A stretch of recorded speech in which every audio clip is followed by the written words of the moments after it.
Assalamualaikum warahmatullahi wabarakatuh. Apa kabar Tatitu semuanya? Nah, hari ini kita akan bersama-sama mendengarkan kisah episode dakwah kepada Raja Heraklius. 6 bulan setelah perjanjian Hudaybiyah, Rasulullah SAW mengirimkan surat kepada para raja di berbagai negeri asing dan kepada penguasa-penguasa Arab di sekitar semenanjung Arabia. Dengan cara yang bijaksana dan baik, beliau mengingatkan dan mengajak mereka memeluk agama Islam dan kembali kepada kebenaran Allah SWT. Beberapa utusan dipilih dari kalangan para sahabat yang dipandang layak dan memenuhi syarat, yaitu dari segi kewibawaan penampilan, cara berpikiran cerdas, dan mengenal bahasa serta budaya negeri yang akan didatanginya. Selain itu, Rasulullah SAW juga membuat cincin stempel dari perak yang berukir tulisan Muhammad Rasulullah.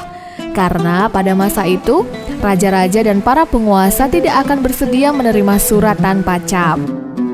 Berikut ini adalah bunyi surat Rasulullah SAW kepada Raja Heraklius yang dibawa oleh Dihya Al-Kalbi dan diserahkan kepada penguasa daerah Busra di Syam. Kemudian diteruskan kepada Heraklius.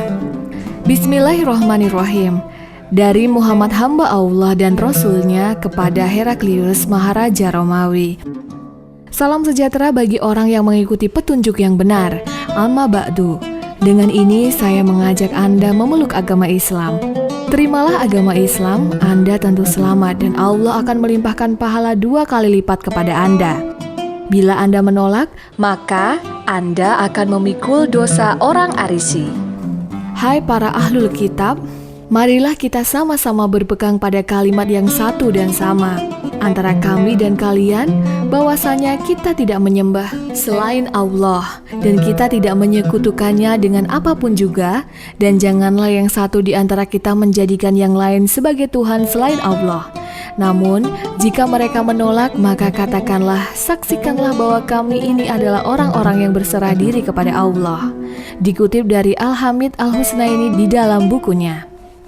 Menurut catatan sejarah, Heraklius adalah kaisar Romawi yang memerintah sebuah imperium raksasa cermin dunia modern pada masa itu. Di samping imperium Persia yang merupakan tandingan satu-satunya bagi Bizantium. Heraklius menguasai kawasan-kawasan luas di 3 benua, yaitu Eropa, Asia, dan Afrika. Ia menjadi penerus Imperium Romawi Raya yang pada zaman sebelumnya pernah mendudukan hampir seluruh dunia. Heraklius lahir di Kapadosia dan dibesarkan di Kartagena. Ia berasal dari keluarga keturunan Yunani, anak seorang penguasa Afrika berkebangsaan Romawi. Ia baru tercatat dalam sejarah setelah Phocas berhasil membunuh kaisar Romawi yang sah, yaitu Maurice, pada tahun 602 Masehi. Maurice ini bersahabat dengan Maharaja Persia, Kisra Abrawi. Persahabatan inilah yang digunakan oleh orang-orang Persia untuk kemudian menyerbu dan akhirnya menundukkan Romawi hingga nyaris hancur dan lenyap. Heraklius dari Kartagena bangkit dan berhasil membunuh Phocas. Selanjutnya, ia memimpin pasukan mengusir orang-orang Persia dan menegakkan kembali kekaisaran Bizantium pada tahun 610 Masehi. Pada tahun-tahun awal kekuasaannya, Bizantium dalam kondisi kelaparan dan kemiskinan akibat kerusakan ekonomi yang parah disertai wabah penyakit. Baru pada tahun 616 Masehi, Romawi mampu bangkit, bahkan beberapa tahun kemudian dapat mengalahkan Persia, seperti yang diberitakan dalam Quran Surat Ar-Rum ayat 1 sampai dengan 3, yang artinya berbunyi Alif Lam Mim. Bangsa Romawi telah dikalahkan di negeri yang terdekat, dan mereka setelah kekalahannya itu akan menang. Ketika itu, keadaan berganti menjadi Persia yang nyaris hancur luluh di masa dinasti Sasanid. Heraklius pulang ke Konstantinopel sebagai pemenang pada sekitar 625 Masehi, yaitu 1 tahun sebelum kemenangan kaum muslimin dalam Perang Badar. Tahun 629 Masehi, Heraklius berangkat ke Yerusalem untuk mengembalikan salib suci yang sebelumnya direbut kekuasaan Persia. Pada saat Heraklius mencapai puncak kejayaan inilah Rasulullah SAW mengirimkan surat kepadanya untuk mengajak memeluk agama Islam. Ketika menanggapi surat Rasulullah SAW, ia bersikap baik dan memberi jawaban dengan ramah serta sopan. Kemegahan dan kemewahan kepemimpinan Heraklius mulai merosot dan kehilangan kekuatannya pada waktu menghadapi gerakan perluasan Islam ke wilayah-wilayah di bawah kekuasaannya di kawasan Asia dan Afrika, hingga wilayah yang masih tersisa menjadi terbatas hanya di Eropa dan Asia Tengah.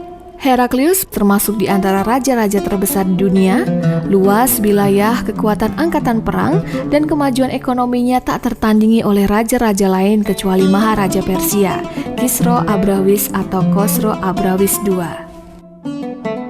Heraklius meninggal dunia tahun 641 Masehi di Konstantinopel dan dimakamkan di sana.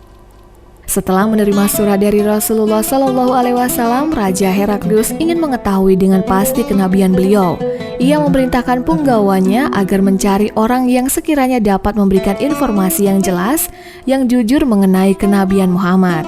Secara kebetulan, punggawa kerajaan Romawi itu bertemu dengan Abu Sufyan bin Harb ketika ia sedang berniaga di Gaza. Oleh punggawa kerajaan, Abu Sufyan dibawa ke istana kerajaan Romawi menghadap Raja Heraklius. Sebagai seorang yang cerdas dan mengenal sejarah agama-agama serta riwayat-riwayat kehidupan para nabi, Raja Heraklius mengajukan beberapa pertanyaan yang sangat mendalam kepada Abu Sufyan bin Harb. Abu Sufyan bin Harb pada saat itu sangat khawatir dengan keselamatan hidupnya. Ia menurut saja dengan menjawab jujur apa adanya supaya tidak dituduh telah berdusta. Nah, bagaimanakah proses pembuktian kenabian Muhammad Rasulullah yang dilakukan oleh Heraklius? Apakah Abu Sufyan bisa menjawab seluruh pertanyaan dari sang Raja Romawi ini? Ikuti kelanjutan kisahnya pada episode berikutnya. Sampai jumpa. Wassalamualaikum warahmatullahi wabarakatuh.